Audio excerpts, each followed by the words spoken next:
Matthew 6. Beware of practicing your righteousness before other people in order to be seen by them, for then you will have no reward from your Father who is in heaven. Thus, when you give to the needy, sound no trumpet before you, as the hypocrites do in the synagogues and in the streets, that they may be praised by others. Truly I say to you, they have received their reward. But when you give to the needy, do not let your left hand know what your right hand is doing, so that your giving may be in secret, and your Father who sees in secret will reward you. And when you pray, you must not be like the hypocrites, for they love to stand and pray in the synagogues and at the street corners, that they may be seen by others. Truly I say to you, they have received their reward. But when you pray, go into your room and shut the door, and pray to your Father who is in secret, and your Father who sees in secret will reward you. And when you pray, do not heap up empty phrases as the Gentiles do, for they think that they will be heard for their many words. Do not be like them, for your Father knows what you need before you ask Him. Pray then like this: Our Father in heaven, hallowed be your name. Your kingdom come, your will be done, on earth as it is in heaven.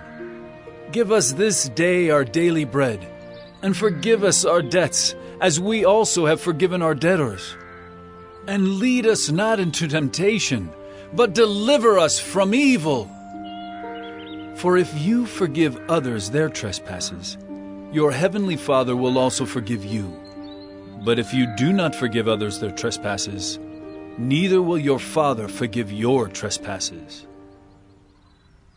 And when you fast, do not look gloomy like the hypocrites, for they disfigure their faces, that their fasting may be seen by others. Truly I say to you, they have received their reward. But when you fast, anoint your head and wash your face, that your fasting may not be seen by others, but by your Father who is in secret. And your Father who sees in secret will reward you. Do not lay up for yourselves treasures on earth, where moth and rust destroy, and where thieves break in and steal. But lay up for yourselves treasures in heaven, where neither moth nor rust destroys, and where thieves do not break in and steal. For where your treasure is, there your heart will be also. The eye is the lamp of the body. So if your eye is healthy, your whole body will be full of light. But if your eye is bad, your whole body will be full of darkness. If then the light in you is darkness, how great is the darkness! No one can serve two masters, for either he will hate the one and love the other, or he will be devoted to the one and despise the other. You cannot serve God and money. Therefore I tell you, do not be anxious about your life, what you will eat or what you will drink, nor about your body, what you will put on. Is not life more than food, and the body more than clothing? Look at the birds of the air. They neither sow nor reap, nor gather into barns, and yet your heavenly Father feeds them. Are you not of more value than they?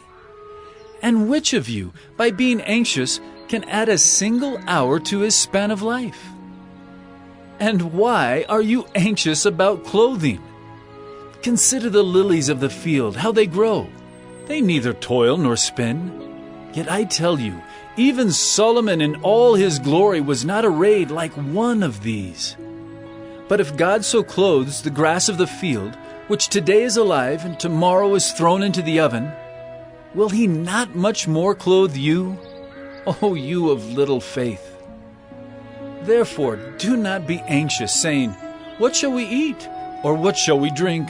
Or what shall we wear? For the Gentiles seek after all these things, and your heavenly Father knows that you need them all. But seek first the kingdom of God and His righteousness, and all these things will be added to you.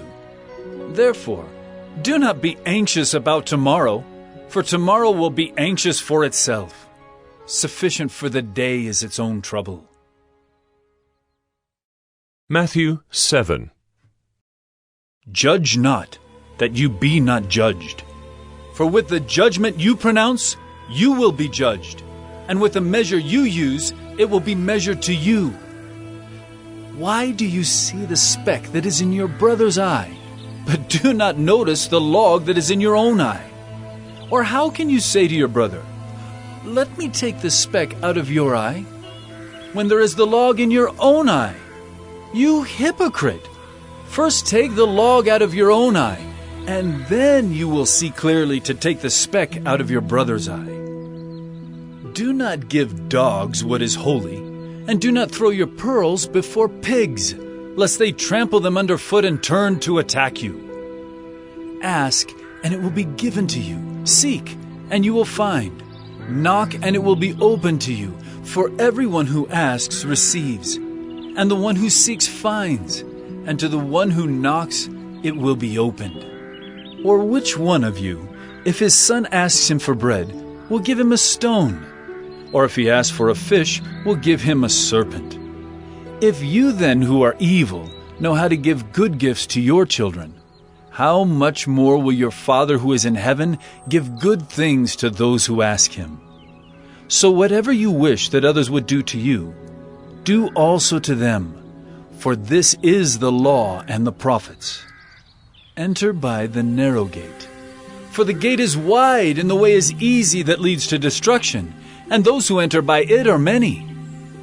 For the gate is narrow and the way is hard that leads to life, and those who find it are few. Beware of false prophets who come to you in sheep's clothing, but inwardly are ravenous wolves. You will recognize them by their fruits. Are grapes gathered from thorn bushes, or figs from thistles? So every healthy tree bears good fruit, but the diseased tree bears bad fruit.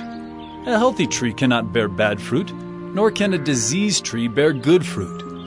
Every tree that does not bear good fruit is cut down and thrown into the fire. Thus you will recognize them by their fruits. Not everyone who says to me, "Lord, Lord," will enter the kingdom of heaven, but the one who does the will of my Father who is in heaven. On that day many will say to me, "Lord, Lord, did we not prophesy in your name, and cast out demons in your name, and do many mighty works in your name?"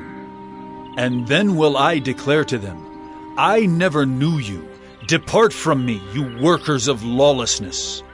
Everyone then who hears these words of mine and does them will be like a wise man who built his house on the rock. And the rain fell, and the floods came, and the winds blew and beat on that house. But it did not fall, because it had been founded on the rock. And everyone who hears these words of mine and does not do them will be like a foolish man who built his house on the sand. And the rain fell, and the floods came, and the winds blew and beat against that house, and it fell, and great was the fall of it. And when Jesus finished these sayings, the crowds were astonished at his teaching, for he was teaching them as one who had authority, and not as their scribes. Matthew 8. When he came down from the mountain, great crowds followed him. And behold, a leper came to him and knelt before him, saying, "Lord, if you will, you can make me clean." And Jesus stretched out his hand and touched him, saying, "I will, be clean." And immediately his leprosy was cleansed. And Jesus said to him, "See that you say nothing to anyone, but go, show yourself to the priests and offer the gift that Moses commanded, for a proof to them." When he entered Capernaum, a centurion came forward to him, appealing to him. "Lord, my servant is lying paralyzed at home, suffering terribly." And he said to him, "I will come and heal him." But the centurion replied, "Lord, I am not worthy to have you come under my roof, but only say the word, and my servant will be healed. For I too am a man under authority, with soldiers under me.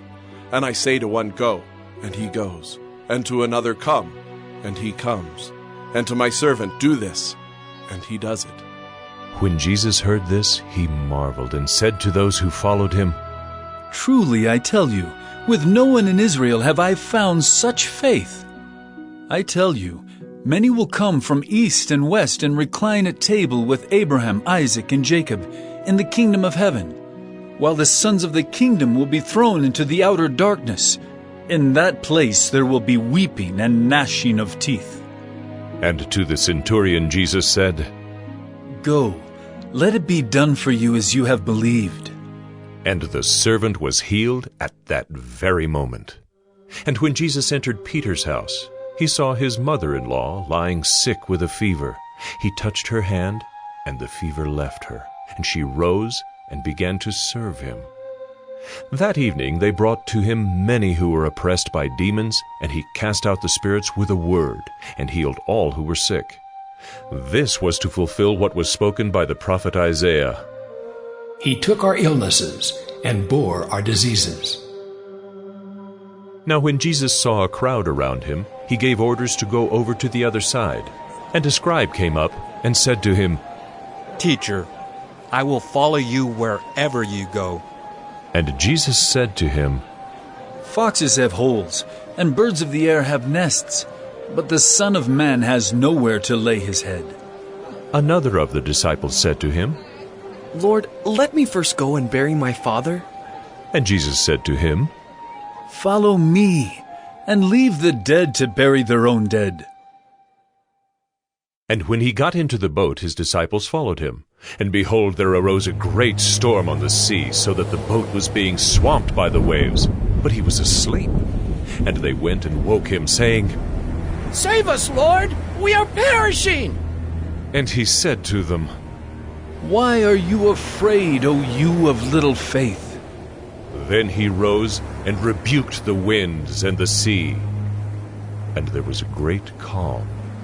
And the men marveled, saying, What sort of man is this, that even winds and sea obey him? And when he came to the other side, to the country of the Gadarenes, 2 demon-possessed men met him, coming out of the tombs, so fierce that no one could pass that way.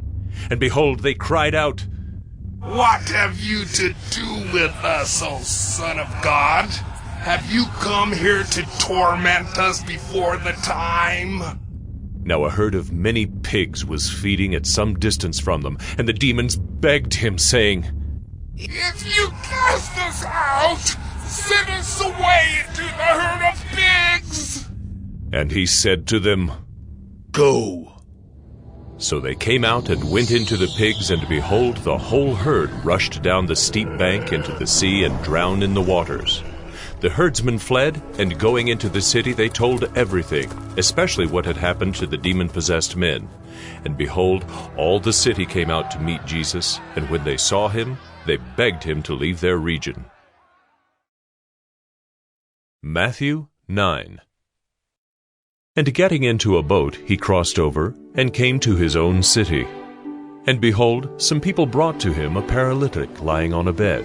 And when Jesus saw their faith, he said to the paralytic, Take heart, my son, your sins are forgiven. And behold, some of the scribes said to themselves, This man is blaspheming.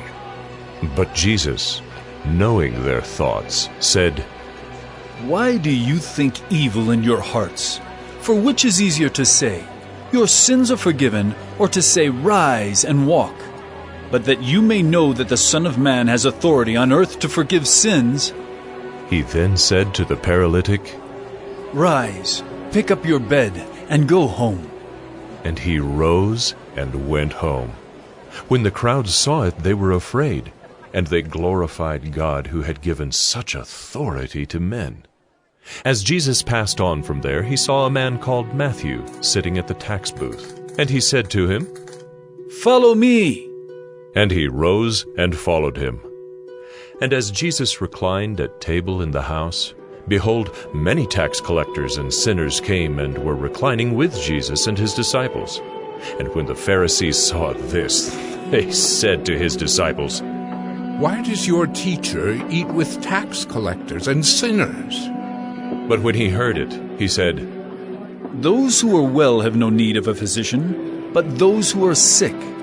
Go and learn what this means. I desire mercy and not sacrifice, for I came not to call the righteous, but sinners." Then the disciples of John came to him, saying, "Why do we and the Pharisees fast, but your disciples do not fast?" And Jesus said to them, Can the wedding guests mourn as long as the bridegroom is with them? The days will come when the bridegroom is taken away from them, and then they will fast.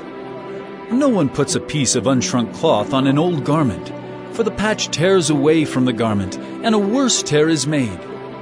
Neither is new wine put into old wineskins. If it is, the skins burst, and the wine is spilled, and the skins are destroyed.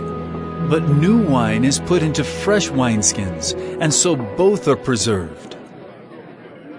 While he was saying these things to them, behold, a ruler came in and knelt before him, saying, "My daughter has just died, but come and lay your hand on her, and she will live." And Jesus rose and followed him with his disciples. And behold, a woman who had suffered from a discharge of blood for 12 years came up behind him and touched the fringe of his garment.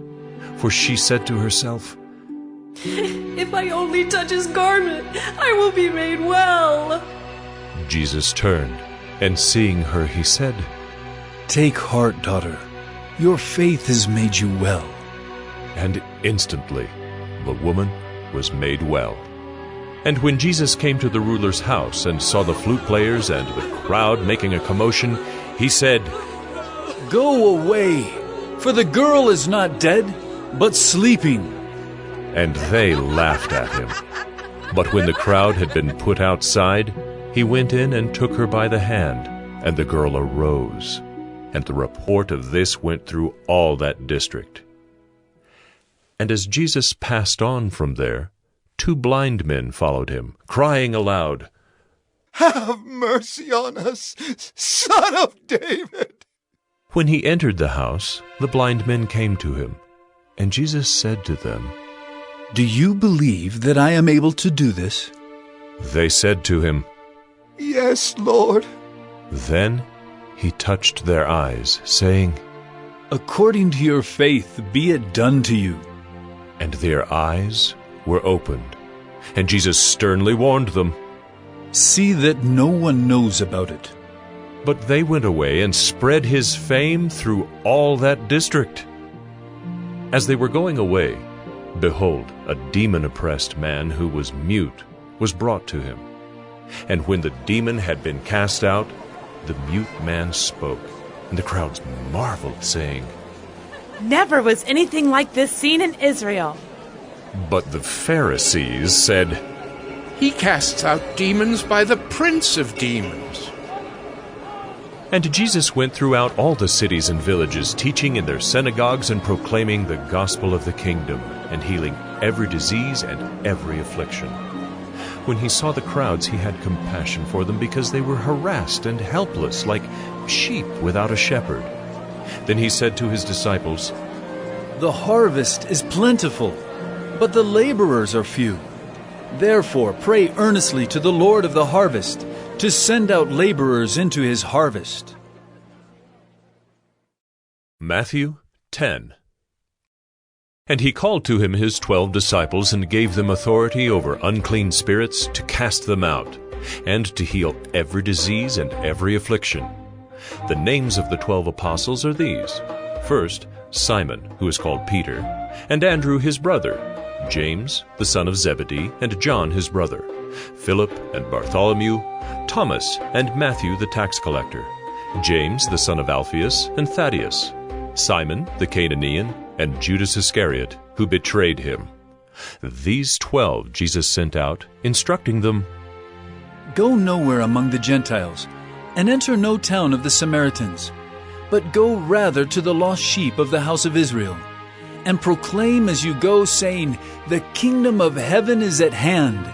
Heal the sick, raise the dead, cleanse lepers, cast out demons. You received without pain, give without pay. Acquire no gold, nor silver, nor copper for your belts, no bag for your journey, nor 2 tunics, nor sandals, nor a staff, for the laborer deserves his food. And whatever town or village you enter, find out who is worthy in it, and stay there until you depart. As you enter the house, greet it, and if the house is worthy, let your peace come upon it. But if it is not worthy, let your peace return to you. And if anyone will not receive you or listen to your words, shake off the dust from your feet when you leave that house or town. Truly I say to you, it will be more bearable on the day of judgment for the land of Sodom and Gomorrah than for that town. Behold, I am sending you out as sheep in the midst of wolves. So be wise as serpents and innocent as doves. Beware of men, for they will deliver you over to courts and flog you in their synagogues. And you will be dragged before governors and kings for my sake, to bear witness before them and the Gentiles. When they deliver you over, do not be anxious how you are to speak or what you are to say, for what you are to say will be given to you in that hour. For it is not you who speak, but the Spirit of your Father speaking through you. Brother will deliver brother over to death, and the father his child, and children will rise against parents and have them put to death. And you will be hated by all for my name's sake, but the one who endures to the end will be saved. When they persecute you in one town, flee to the next, for truly I say to you, you will not have gone through all the towns of Israel before the Son of Man comes. A disciple is not above his teacher, nor a servant above his master. It is enough for the disciple to be like his teacher, and the servant like his master. If they have called the master of the house Beelzebul, how much more will they malign those of his household? So have no fear of them, for nothing is covered that will not be revealed, or hidden that will not be known. What I tell you in the dark, say in the light, and what you hear whispered, proclaim on the housetops. And do not fear those who kill the body, but cannot kill the soul. Rather, fear him who can destroy both soul and body in hell. Are not 2 sparrows sold for a penny? And not one of them will fall to the ground apart from your Father. But even the hairs of your head are all numbered. Fear not, therefore. You are of more value than many sparrows. So everyone who acknowledges me before men, I also will acknowledge before my Father who is in heaven. But whoever denies me before men, I also will deny before my Father who is in heaven. Do not think that I have come to bring peace to the earth. I have not come to bring peace, but a sword. For I have come to set a man against his father, and a daughter against her mother, and a daughter-in-law against her mother-in-law, and a person's enemies will be those of his own household. Whoever loves father or mother more than me is not worthy of me, and whoever loves son or daughter more than me is not worthy of me. And whoever does not take his cross and follow me is not worthy of me. Whoever finds his life will lose it, and whoever loses his life for my sake will find it. Whoever receives you receives me, and whoever receives me receives him who sent me. The one who receives a prophet because he is a prophet will receive a prophet's reward, and the one who receives a righteous person because he is a righteous person will receive a righteous person's reward. And whoever gives one of these little ones even a cup of cold water because he is a disciple, truly I say to you, he will by no means lose his reward.